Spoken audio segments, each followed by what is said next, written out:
Shalom, saya Torna atas nama Romaldus Kabinubun, Prodi TBP 3 NIT 19.3.03.058. Di sini saya akan mempresentasikan sampah di lautan marine debris. Plastik dan mikroplastik berdasarkan perhitungan sampah laut yang berasal dari daratan di atas, maka diperkirakan sampah laut jenis plastik produksi tahun 2018 yang akan masuk ke lautan sebesar 0,148 juta ton. Sampah laut jenis plastik saat ini hangat dibicarakan dengan dipicu adanya paper yang ditulis 2015 di mana disebut bahwa Indonesia penyumbang terbesar kedua sampah laut jenis plastik setelah Tiongkok. Plastik yang dipergunakan sebagian besar langsung dibuang sekali pakai dan umumnya tidak mengalami daur ulang yang berakhir di laut. Selanjutnya menjadi sumber polusi di lautan. Beberapa hasil penelitian mengatakan sampah laut didominasi lebih dari 60% merupakan sampah plastik, logam berat dan pestisida. Pencemaran laut lainnya adalah keberadaan logam berat dan pestisida. Aktivitas manusia terutama industri banyak menghasilkan limbah logam berat. Aktivitas pertanian banyak menghasilkan limbah pestisida. Pestisida merupakan polutan yang mencemari perairan laut, terutama berasal dari aliran sungai yang membawa limbah pertanian dengan sifat sama logam berat, yaitu akumulatif. Pestisida dipergunakan untuk mengontrol biota yang tidak diinginkan atau hama tanaman. Yang ideal dapat membunuh biota yang tidak diinginkan tanpa merusak biota lainnya. Namun kenyataannya tidak demikian dengan sifat akumulatif dan dalam rantai makanan bersifat biokumulasi, maka polutan pestisida akan mencemari lingkungan laut. Logam berat dan pestisida. Logam berat dan pestisida. Pencemaran laut lainnya adalah keberadaan logam berat dan pestisida. Aktivitas manusia terutama industri banyak menghasilkan limbah logam berat. Aktivitas pertanian banyak menghasilkan limbah pestisida. Pengolahan limbah yang kurang baik menyebabkan bahan pencemar terbuang bersama air limbah dan akhirnya terbawa ke laut. Aktivitas transportasi melalui lautan yang sangat tinggi menyebabkan adanya limbah organik seperti minyak yang akan mengotori lautan. Juga adanya pembuangan air ballast kapal. Limbah minyak ini jika dalam jumlah sedikit mampu didaur ulang oleh laut, tetapi jika dalam keadaan berlebih mengakibatkan tertutupnya insan-insan pada ikan biota. Sumber marine debris. Sumber bahan pencemaran berdasarkan proses masuknya polutan terbagi dua, yaitu satu, alami. Masuknya polutan secara alami berupa kerusakan yang disebabkan bencana alam seperti adanya gunung meletus, gempa, badai, dan tsunami. 2. Kegiatan manusia antropogenik. Secara antropogenik merupakan akibat kegiatan manusia. B. Bagaimana cara sampah terdistribusi luas di lautan? Dinamika bahan pencemar yang masuk ke dalam ekosistem laut dapat diencerkan dan disebarkan ke seluruh wilayah laut melalui adukan turbulensi dan arus laut untuk wilayah-wilayah. Bagaimana cara sampah terdistribusi di lautan? Eutrophika, algae blooming, dan hikopnia limbah yang terbawa oleh sungai dari daratan yang merupakan hasil dari kegiatan manusia menyebabkan bertambah tinggi nutrien yang ada di perairan laut atau adanya pengayaan nutrien.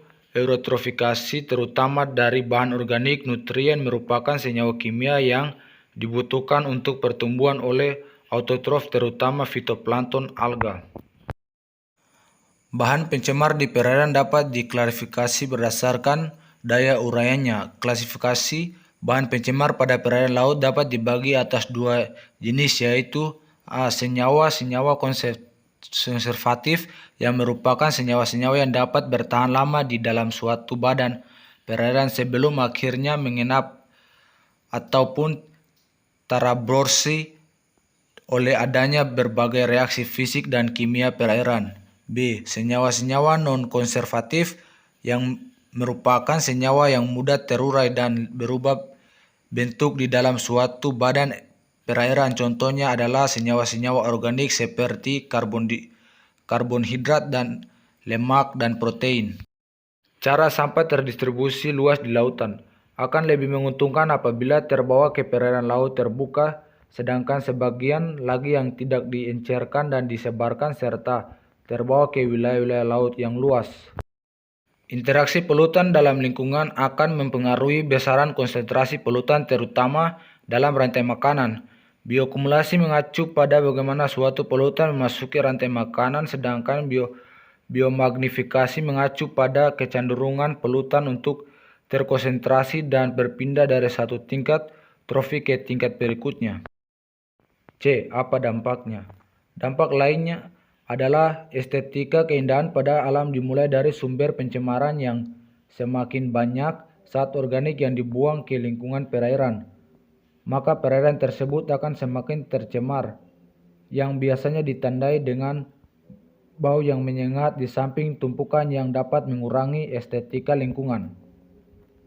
C. Apa dampaknya? Dampak ini akan berpengaruh pada pariwisata, terutama pulau-pulau kecil yang umumnya sektor ekonomi yang berperan adalah pariwisata yang akan mempengaruhi pada perekonomian masyarakat lokal yang bergerak pada sektor wisata maupun nelayan.